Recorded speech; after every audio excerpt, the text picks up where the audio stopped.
March 25 எனக்கு afternoon duty. போன உடனே ஒரு 1 ஹவரில் ஓபி கிளியர் ஆகிட்டாங்க. அப்படியே இஃப்தார் டைம் நெருங்க ஓபி வந்து அப்படியே கம்மியாயிடும். அன்றைக்கி இஃப்தாருக்கு ஸ்வீட் பொட்டேட்டோவில் ஒரு கட்லட் மாதிரி செஞ்சு எடுத்துகிட்டு போயிருந்தேன். அல்ஹம்துலில்லாஹ் இஃப்தார் அங்கேயே முடிஞ்சு தொழுகை முடிச்சுட்டு வீட்டுக்கு வந்துட்டேன். சின்னதாக ஒரு ஷாப்பிங் போகலாம் அப்படின்ட்டு சூக் ஏரியாவுக்கு போயிருந்தோம். போகிற வழியில் கோல்டன் சூக் ஏரியா போயிருந்தோம். ஈத் ஷாப்பிங் போல் இருக்குது, செம கூட்டமாக இருந்துச்சு. பட் இந்த ஒமான் ட்ரெடிஷ்னல் ஜுவல்லரிஸ் வந்து நமக்கு பிடிக்காது, அவங்க டிசைன்ஸ் வேறு மாதிரி இருக்கும். அங்கேயே ஒரு கேரளா ரெஸ்டாரண்ட் இருக்குது, அங்கேயே நாங்கள் டின்னர் சாப்பிட்டுட்டோம். அதே கடையில் ஒரு பெட்டி கடை மாதிரி ஒரு செட்டப் போட்டிருந்தாங்க, பார்க்கவே ரொம்ப நல்லா இருந்துச்சு.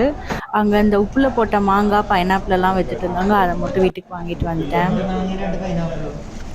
ஒரு ஷூ வாங்கலாம் அப்படின்ட்டு ஒரு கடைக்கு போனால் அங்கே எதுவுமே பிடிக்கல.